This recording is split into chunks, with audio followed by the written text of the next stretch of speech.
Good morning, good afternoon, good evening, whenever you're watching this. Welcome back, guys. Welcome back to Starkey Farmstead.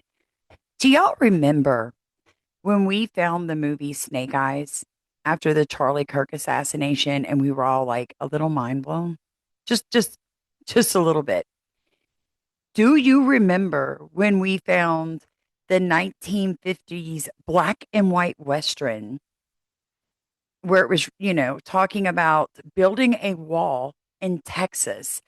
And this wizard, this magician named Trump, came to town and stole everybody's money, and the wall was never built. Do you guys remember that in Texas, of all places? Okay, so we know that they use books and they use movies because we have the 1900, The Last President, Baron Trump's Marvelous Adventures. There is even the one about Elon Musk going to Mars. I have all these books. I bought them. I looked at them. Eerie connections. You even have one about the Titanic, but it's not called the Titanic. And it was written right before the Titanic sank. I don't know how they're doing it. Okay, so these are the theories, right? So just hear me out.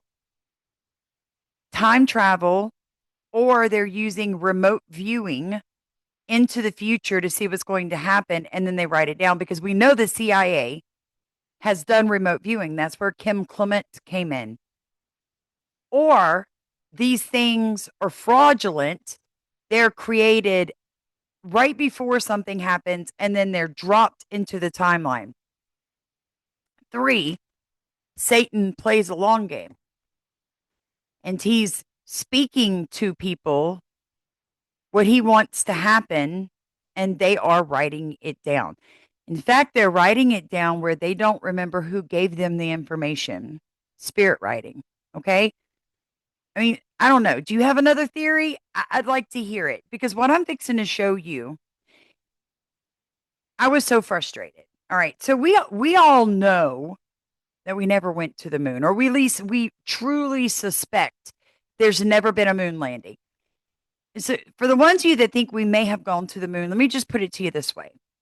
The moon rocks that they brought back and gave to other countries were tested, and those were petrified wood. Next thing. All right. And I really want you to hold on to this one. We are told that we went to the moon.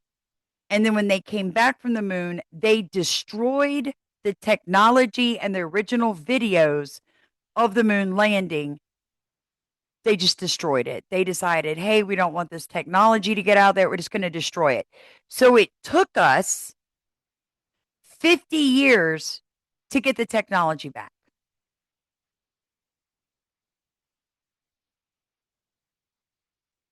That's what they said. What I found last night, I just sat down and started laughing. Christina, the one female on the Artemis 2 crew, she was one of the astronauts. Her name's Christina. She's an actress that played in Mad Max. Then there is a movie. There's a movie called Fly Me to the Moon. Buckle up, folks. Buckle up. Hit the like button. Make sure you're still subscribed. If you've not picked up your book, Growing Under a Poison Sky, this is not a joke. This is what they are actually doing. I'll link the different ways you can do that. Thank you so much to the ones of you who are rowing in our boat for us to get a bed and then for us to start helping other people on this channel get the things that they need to survive comfortably. Thank you. I love you guys so much. If you'd like to get in the boat, look at the top of comments. If not, let's do this. All right. So let's start with Fly Me to the Moon. Fly Me to the Moon was put out in 2024 with Channing Tatum and Scarlett Johansson. It's a comedy. It's a historical romantic comedy drama. All right. That's what they call it. So Scarlett right here plays the lead actress. She is a marketing specialist. The problem is nobody believes in NASA. This is the movie theme. This is the synopsis, okay? Or the synopsis. Nobody believes in NASA. Everybody thinks it's a big black hole, money laundering. Nobody wants to put their tax dollars. So they hire a woman who has multiple identities in the movie and lies for a living to market NASA to people like you and me. Okay. Now, Channing, she's the dark in the movie. Channing Tatum is the light in the movie. And he tries to push back and tell her that lying isn't the right thing to do and telling people that they're taking these types of shoes into space when they're not is wrong, but she overpowers him. All right. So I'm telling it to you this way on purpose. So in 1968 Manhattan, this advertising executive, Kelly Jones, played by Scarlett Johansson, is offered a high stakes job by a covert government operative working for Richard Nixon to revitalize NASA's public image. Okay. Upon arriving, Kelly encounters Cole Davis, played by, Tatum Channing. And, he's going to push back, right?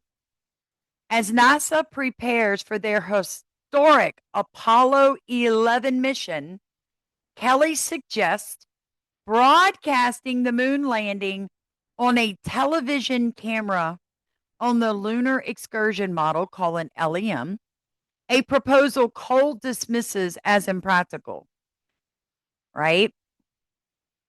So they're telling Kelly she must prepare a fake moon landing to be aired if the real mission fails. And the project code name is, you ready for this? Artemis.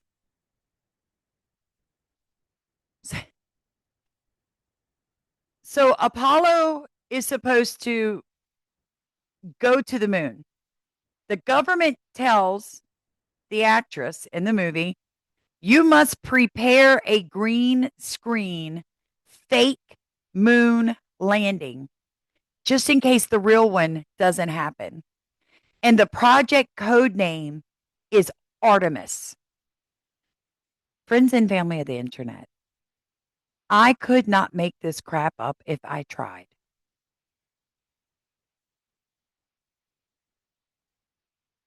So the government pressures Kelly, aka Scarlett, into creating a falsification by threatening to her expose her less than honest past because she has skillfully reinvented herself. This is the whole Epstein, right?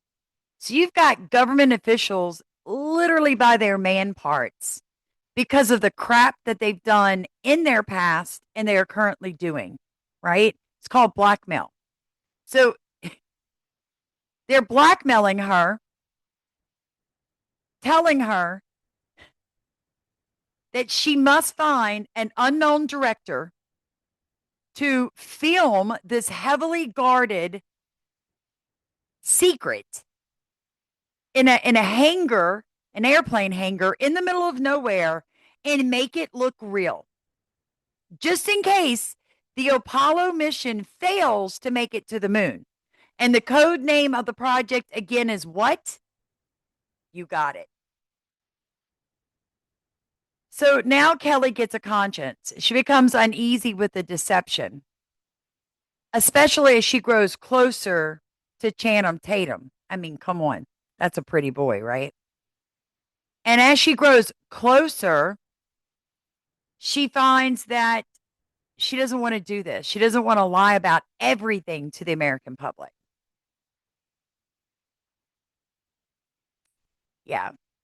So, of course, it blossoms into a romantic relationship. As the Apollo 11 launch nears, Kelly discovers the fake broadcast is set to air, regardless of the mission's outcome, because somebody sabotaged the LEM camera on the space shuttle. So, overcome with guilt, she confesses everything to her lover, and together they repair the camera on the spaceship just in time. So they don't have to air the fake landing. And then it goes on to say during the live broadcast of the Apollo mission, it is unclear whether audiences are watching the real moon landing, or the fake. A stray cat wanders onto the set, confirms that the real footage is actually being transmitted, and the mission is celebrated as a success. Now, you guys remember that there have been people that have watched footage of the original moon landing and they found a rat, right?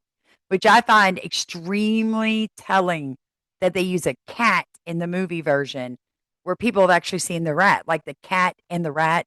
This is how they play with you. All right. In the end, Mo begrudgingly accepts the truth prevailed, allowing Kelly to leave her past behind.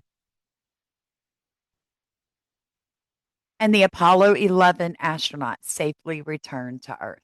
Now, let me tell you something about the real Apollo 11 astronauts you may not have known.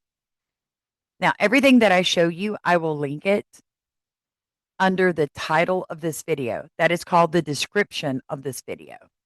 You can find links where you just go touch it and it takes you to the original article, or it will take you to the original video that I'm using in the making of this video for educational purposes. Just like Brandon Biggs, when he gives his prophecies from the Lord across the bottom of his, it says for entertainment purposes only. I mean, I don't know, you guys. If God was giving me a prophetic word, I'm pretty sure I wouldn't say it was for entertainment. But Brandon Biggs is no more than one of these guys. He's just an actor playing a part. Why Apollo 11 astronauts have a special star on Hollywood's Walk of Fame. Now, if you know anything, Hollywood has a Walk of Fame for actresses and actors who have won Grammys and all kinds of stuff, the biggest names in the industry.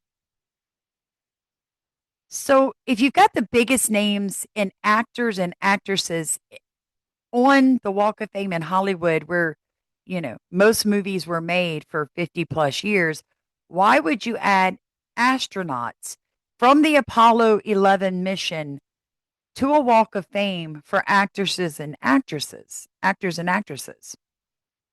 So as of January 2023, there are 2,743 stars on the Hollywood Walk of Fame. So the Hollywood Chamber of Commerce conceived the idea of the star paved road to maintain the glory of a community whose name means glamour and excitement to the four corners of the world. All right. The names on the walk came from the four main areas of entertainment at the time: motion picture, television, music recording, and radio. There's one star that stands out among the rest because it is not a star. It is a circle representing the moon. Embossed on it are the names of three astronauts: Neil Armstrong, Edwin Aldrin, and Michael Collins, the crew of the Apollo 11. Why? Why would you put astronauts on the Walk of Fame? Just those three. Well, let me show you. The only requirements to get a star are significant achievements in the category, a career of at least 5 years, a guarantee that the performer will attend the dedication ceremony of their star, and they have to pay a one-time fee of $55,000 to help maintain the walk and to create the star.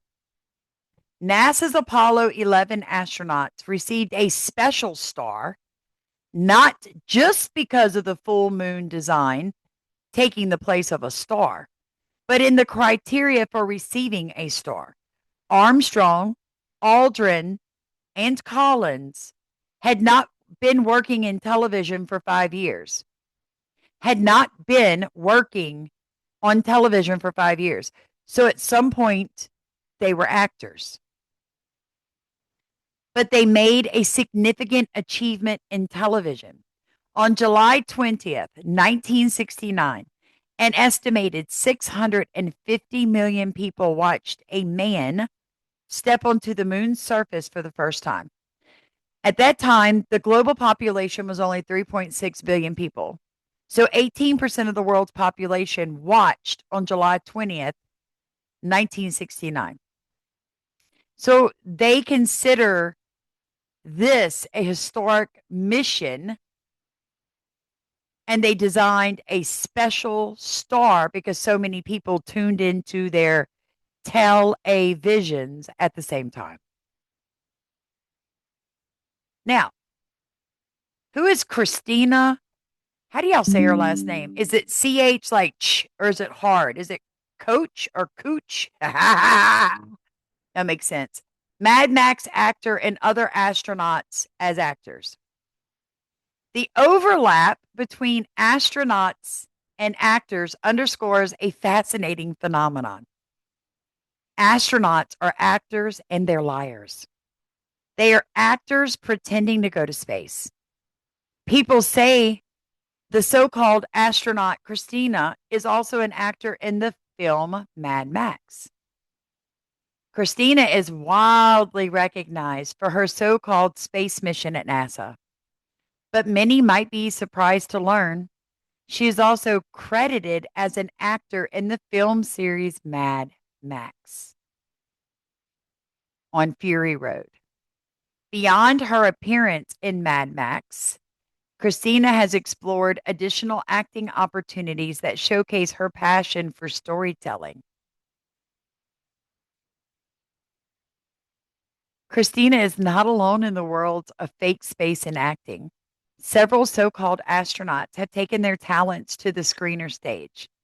William Shatner, famous for playing Captain Kirk in Star Trek, who is also a trained pilot, he participated in space related activities. Although primarily an actor, Shatner's connection to NASA adds another dimension to his career. Another notable figure is Buzz Aldrin, the second man that supposedly walked on the moon during the Apollo 11 in April of 1969.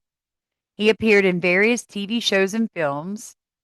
Aldrin's appearances helped to promote many space themed productions.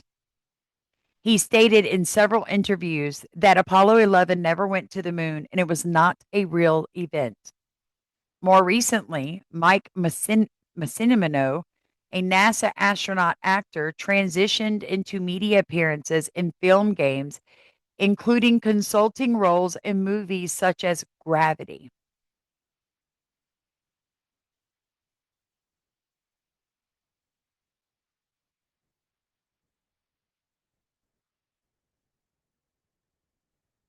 I want to show you guys something.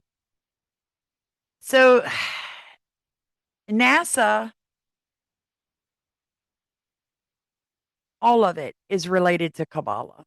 So, Kabbalah created modern science. So the religion of Kabbalah, which comes from Judaism, the Talmud, the Zohar, this concept, the God who created the heavens and the earth wasn't big enough. He wasn't big enough. So Insof exploded, right?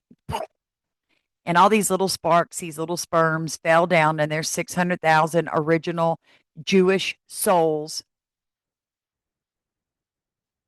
But they teach that the bearer of light is Lucifer. For early initiates, like in secret societies, you know, the Templars and the Freemasons, Mormons, they don't tell people they're worshiping Satan. But as you get higher up, they eventually do come out and tell you. One of their dead giveaways is this. What do you see down here? Supposedly, this ship took this route and ended up making a set of gonads and a male penis in the shipping route. Really? That just happened?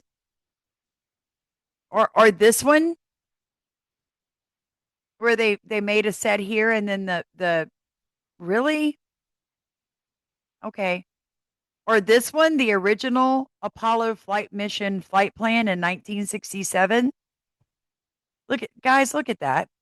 It's like you know what it looks like.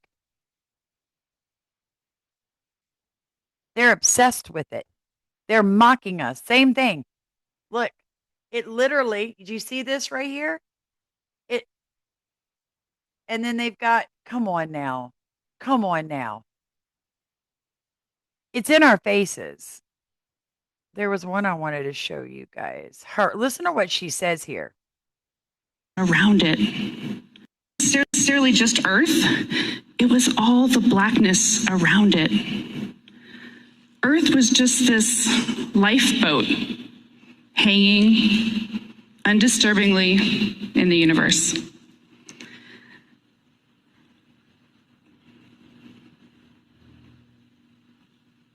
Uh-oh.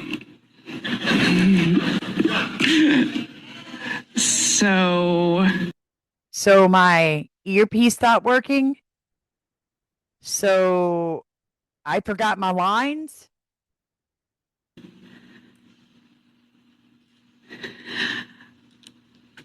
I may have not learned, I know I haven't learned everything that this journey has yet to teach me. But there's one new thing I know, and that is planet Earth, you are a crew. Yeah. Thank you. You are a crew. And the guy in the back, yeah. Listen. Are a crew. Yeah. Thank you. Necessarily just Earth. Wow. So I want to show, before we go into any more of this, you have to understand what's happening. So I'm going to do that. Somebody asked me, Sam, you always tell us to do our own research, but I don't know how to research. So real quick, if you know how to research, fast forward it. But I promise I'm probably going to tell you something you've never heard. There's something called primary source information, secondary source information, and third source information. Okay.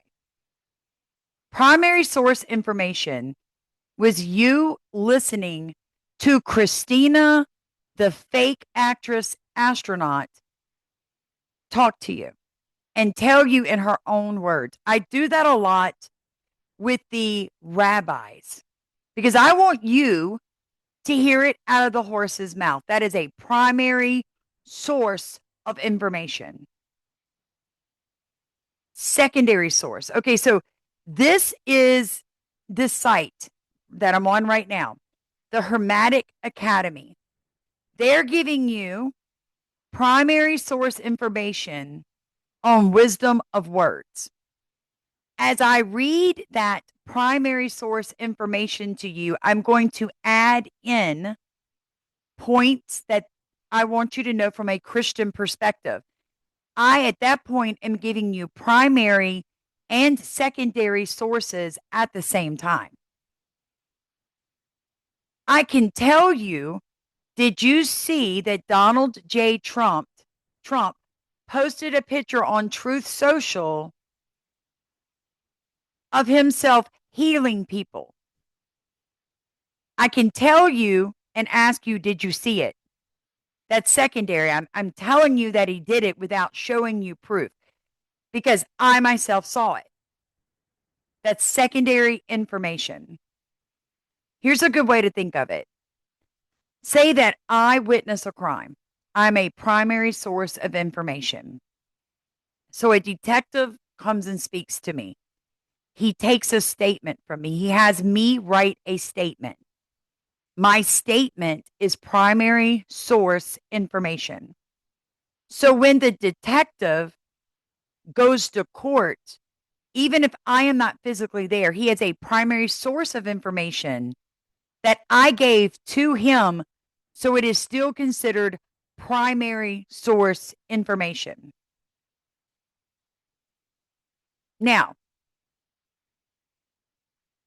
the attorney that reads what I wrote for the detective and talks about it is using it as primary source.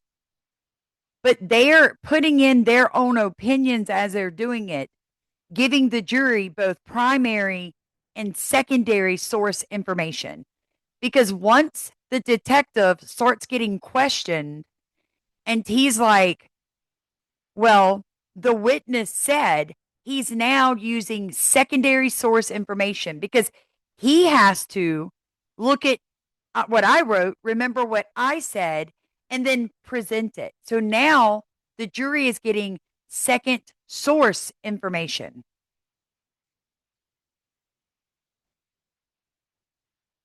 Anytime that you can retrieve a primary source of information, all right, it's going to be the most accurate. Me telling you about seeing a crime is primary source. You telling your spouse about me seeing a crime is secondary. Your spouse telling someone else about what you told them that I saw is third. And the further it gets from the primary source of information, the more skewed and mistakes will be found in that information. Something I learned about having to deal with courts. He who has documentation will win.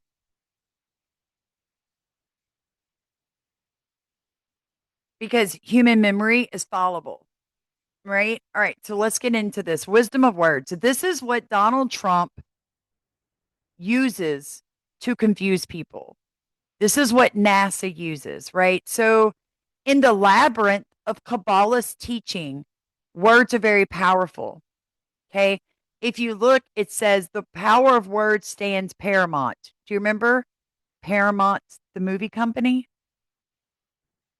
It's more than communicative devices, it becomes a conduct, a conduit for spiritual enlightenment, right? It is a connection between words and wisdom perceived through reality. All right. So, Kabbalist teaching beckons us to see beyond the mundane. Words aren't just arbitrary sounds, but vessels teeming with divine sparks. Now, see, this is where Satan twists God's holy word. The Bible tells us that in the beginning was the Word, and the Word was with God, and the Word was God. Read what they just said.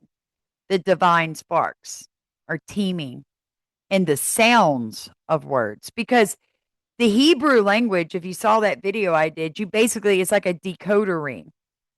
Modern Hebrew, and that is Hebrew that was created off the Babylonian Talmud around 1100 to 1300. And then by like 1880, they were finally putting sounds and they recreated a dead language. It was not spoken at all. All right. Nobody knew how to speak it. If you go watch Olive Root's podcast, he'll explain to you how the modern day Hebrew language is so chopped up. They have sounds that they can't even pronounce. Nobody in their entire, and it's why all of them, it's so hard to understand them because they're mixing Yiddish and Ukrainian and Aramaic because it's a modern language that was just recently made. So they stole from all these other languages because they don't have a language. It's dead. God destroyed it. All right. 70 AD, God destroyed all the genealogical lineage of these people. He destroyed their holy temple because you couldn't do your sin offerings. You couldn't do your first fruit off. None of that mess unless you did it inside of the second temple. God destroyed it as a point to these people. That is dead. Judaism is dead. You now have Jesus. Jesus is the way. Okay. That's why all of that happened. It's so very deep. So it goes on to say that you need to approach this with intention because language unveils hidden realms, and wisdom. Words will act as a bridge between the physical and the spiritual, and an idea underscored by the belief that language itself is a divine gift. As we delve into sacred texts, the true power of words to reshape our perception and guide us towards a spiritual awakening. All right.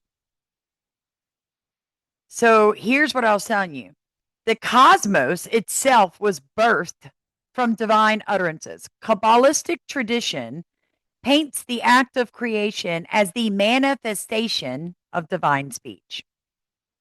It holds the creative blueprint of existence. It's fallen angel, guys. Look, the one thing Satan has always tried to do to humans is to tell you that there's something God is hiding from you. But if you knew it, you wouldn't die. You'd be just like God. You could be immortal. You could be powerful. You could be rich. That's what the God of this earth tells people. And then you'll hear that they use the excuse me so much, the tetragrammaton, right? Which is a pentagram with a bunch of weird symbols on it that they move back and forth like a lucky 8 ball to get a new name of God. Linguistic mysticism. Ever pondered the deeper meanings behind letters and words? Linguistic mysticism in Cabala delves into this very intrigue. Each letter of the Hebrew alphabet pulsates.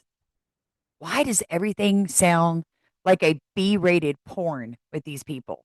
You've got davening, you know, at the idol worship wall where they're copulating with the divine spirit, right? And then you've got divine sparks, and the great I am exploded. And now we've got pulsating energy. You know why? Because it's all going back to Baal worship, all of it. A lot of people are like, oh, well, it's Greek God, it's Rome God. They're all the same. It's all the same fallen angels just moving through history, allowing the poor peasant people to rename them from the Egyptian gods to the Greek gods to the Roman gods. It's the same spirit over and over again. All right. So they say that they're going to use transforming language for spiritual exploration and enlightenment. They believe that words are vessels of light. In Kabbalist thought, words are vessels carrying divine wisdom from one soul to another. Pure, truthful speech becomes a beacon of spiritual light, elevating the consciousness, right? Here's the thing, though: they can lie and are encouraged to lie. Showed you that the other day. Stories, parables, esoteric texts. These are mediums through which Kabbalistic wisdom is passed down. Okay. The role of the teacher. Remember, Donald Trump said in The Art of the Deal that he had a Kabbalist teacher. Paula White recently admitted that she has a Kabbalistic teacher. These are instructors, but they're vessels too, right? Because they're transmitting divine wisdom through their words. Their role is to distill complex spiritual concepts into a comprehensible and impactful teaching. They are a bridge because they channel transformative spiritual energy and they guide their students towards enlightenment.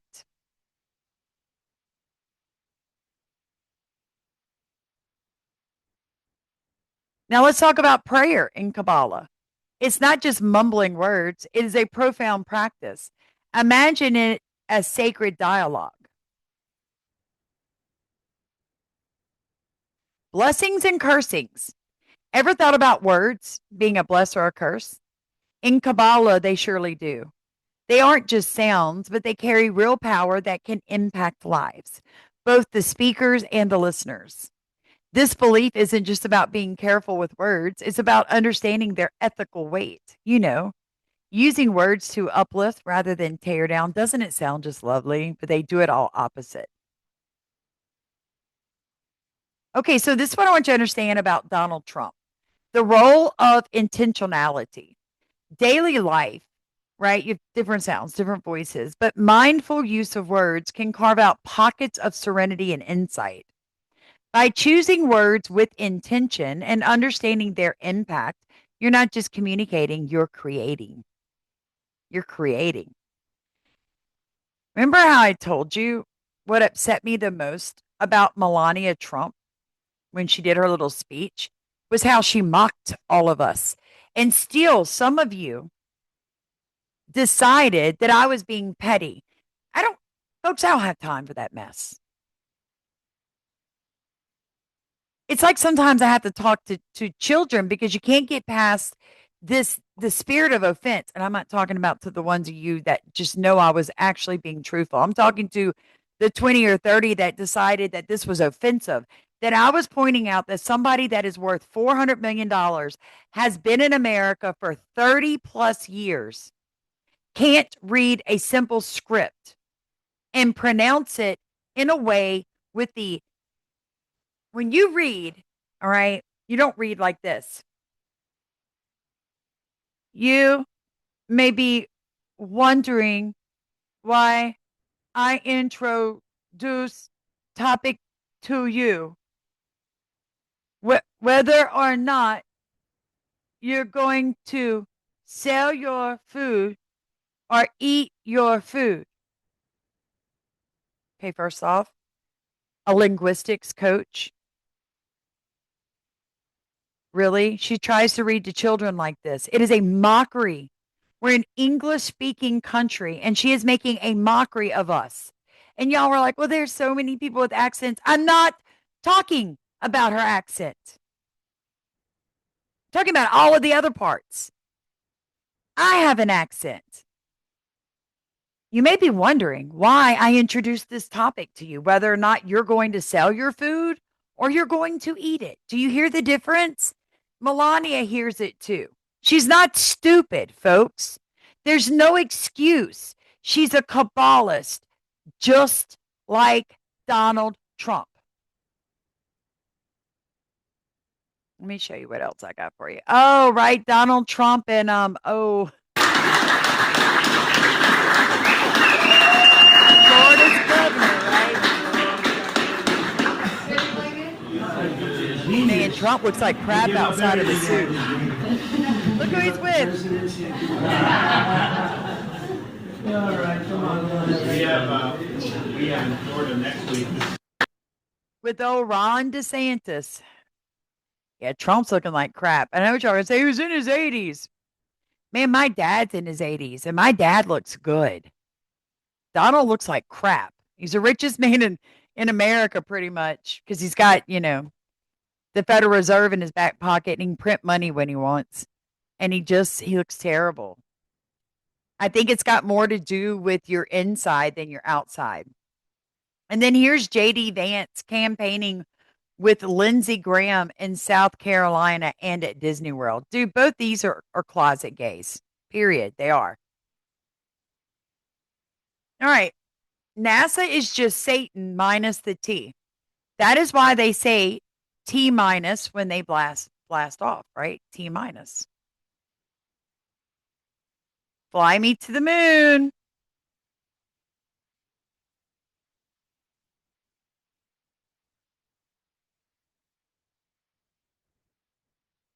Here's Elon Musk's new starship that he wants us to believe they're actually going to get up off the ground. Okay. So here's one of the fake astronauts.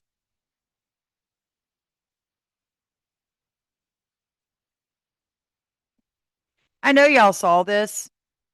Let me break this down for you real quick. He's trying to tell the whole world that God, America, all the symbology, Metatron, and that he has divine right to be president of the United States. It's disgusting. Don't make excuses on my channel for him. Here they are, the 4 fake astronauts. Did y'all see this? How we have the circus tents, right? Everybody knows what circus. Now look at it. Bread and circus, people. Bread and circus. Bread and circus. Artemis 2 sent back pictures of the rarely seen dark side of the moon. Astronauts returned safely from their 10-day trip around the Hollywood soundstage. During a mission, the crew of Artemis 2 sent back pictures of the rarely seen dark side of the moon, revealing that the moon has a rat tail.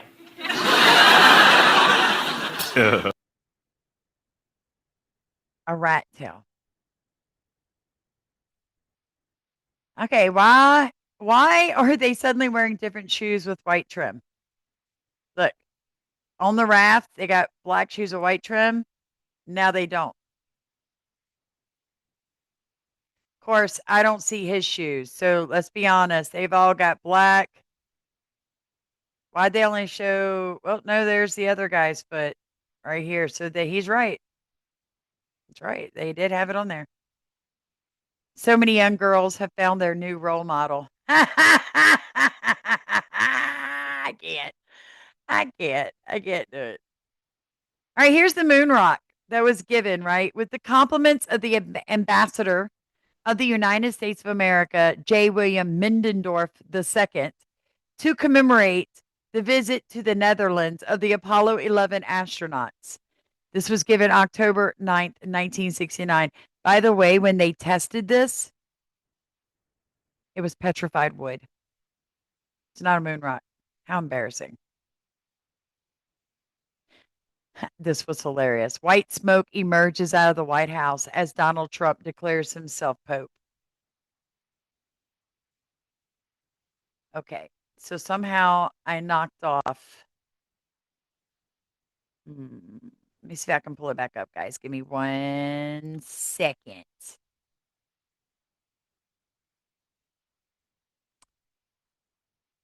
Oh, let me see if I can pull it up. I'm sorry. Somehow I knocked it off. I wanted to show you guys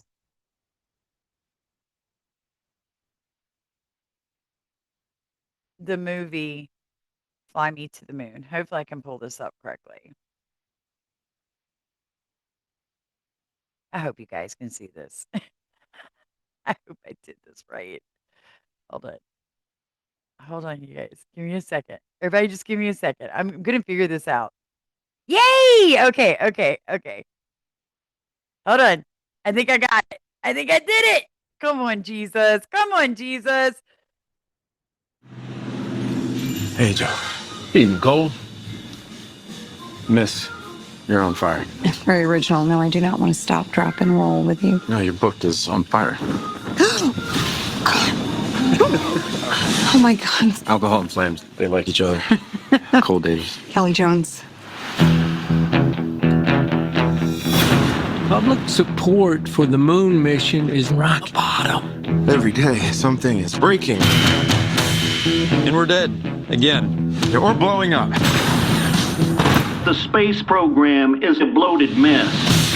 NASA needs a marketing specialist, and you are the very best. Excuse me? What are you doing here? I tracked you down because I felt we had a connection. What? I'm joking. I work here now to sell the moon. NASA's not something that you sell with a jingle and a slogan. When I'm done, those men are going to be bigger than the Beatles. Who is that? For me, this is very personal. He's got my name. You told me that your guys don't do interviews, so I had to hire new guys. I'm here for the casting. Who's he? You're a juicy part. 60 missions in Korea. I flew 52 missions in Korea. I flew 52 missions in Korea. How's that? What? The whole world will be watching. We can't afford to lose to the Russians. We need to shoot the backup version of the moon landing. You mean to fake it? No one can ever know what we're doing. I cannot accept that. They will shoot you. What is my budget? Oh, boy. I know a lot more about the moon than I know about you. Give me go, no go for launch.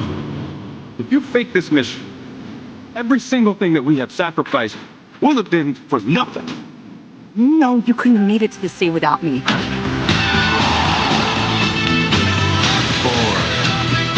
3, 2,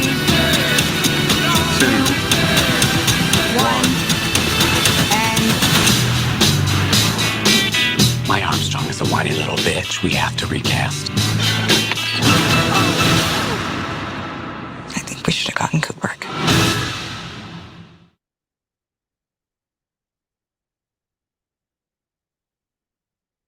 That's a little something for the ones of you that made it to the end of the video. If you didn't make it to the end of the video, you missed the good stuff. Let's watch the next one. And what else are we gonna do, right? I do have to get in there and clean off my king size bed. They're coming to get it today. I did find someone to take it. My pastor's wife's coming. Praise God. Bed's gone. Sam will be sleeping on a mattress on the floor until the Lord provides me. No way are they cleared for this. I mean, come on, we got to bend the rules like just this once. So what you're about to see is classified, just a quick peek of Fly Me to the Moon. NASA needs a marketing specialist, and you are the best. The Mustang Fastback, 355 horses for him, seat belts for the family. Just lucky that my water didn't break in there. Hi, Ron. Why sell cars when you could think bigger? Fly me to the liftoff. We have liftoff. You must be the launch director. You're the killer from Manhattan. Change plans. Now that we know the whole world will be watching, we need a backup of the moon landing. You mean to fake it? What? No one can ever know what we're doing. I cannot accept that. They will shoot you. What is my budget? All 11 is a go for launch. Places, everyone, look sharp. If you fake this mission, everything that we have sacrificed will have been for nothing. 5, This order from the tippy top. 4, We can't cross the wall with dreams. 3. Going around the corner. We'll see you on the other side. 2. And action. I want you to walk as if you're carrying your mother. She's frail, but also heavy. Fly me to the moon.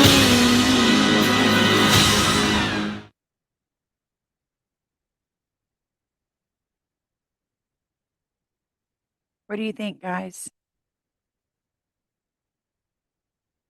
Do you think it was real?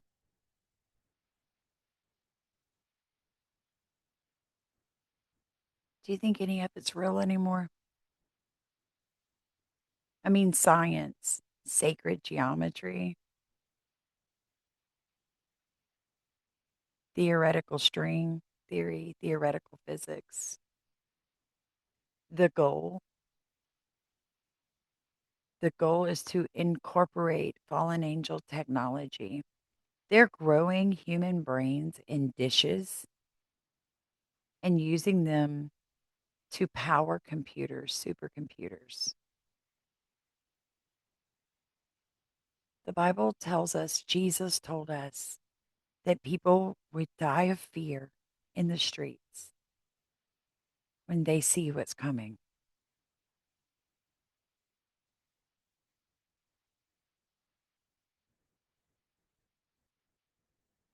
I love you. Guys, have a blessed day. I got to go clean a room out. It's a big bed, and they got to break it down. So I got to get everything off the bed, away from the bed, and then I'm going to lay that little blue single mattress on the floor until my God brings me the bed my husband needs. I'm going to explain this because someone asked, what kind of bed is $14,000? Have you gone and priced beds lately? The cheapest, couple of $1,000s, the cheapest. Let me put it to you this way. I'm not sleeping on something that cripples my husband. I'm not putting another bed in my house that is not exactly what he needs medically so we can sleep together. Now, that is righteous. That's not being picky. That's not being better than thou. That is actually what a wife is supposed to do. I compromised for 2 years and I lost pillow talk with my best friend for 2 flipping years. I don't want a crappy, cheap bed. I don't want a knockoff. I don't want a used one. I want the bed that he can use that will stop him from not breathing in the middle of the night and help him not lock up and be crippled for days at a time. I understand. For some of you, sleeping separate is probably a blessing. For the rest of us, there's nothing wrong for a righteous woman to want to be in the bed with her righteous husband. God, some people are nasty as hell, man. I'm being real about that. They really are. Like, dude, get a flippin' life, man. You know? How childish to hate on me for needing a bed and being mad at me because of the cost of it. Maybe talk to Trump. Maybe it'd be cheaper if gas prices weren't almost $6 a gallon for diesel. I'm sure the bed I looked at 6 months ago, probably $1,000 more than it was. Go Trump! I love you guys so much. Have an amazing day. Thank you for your time.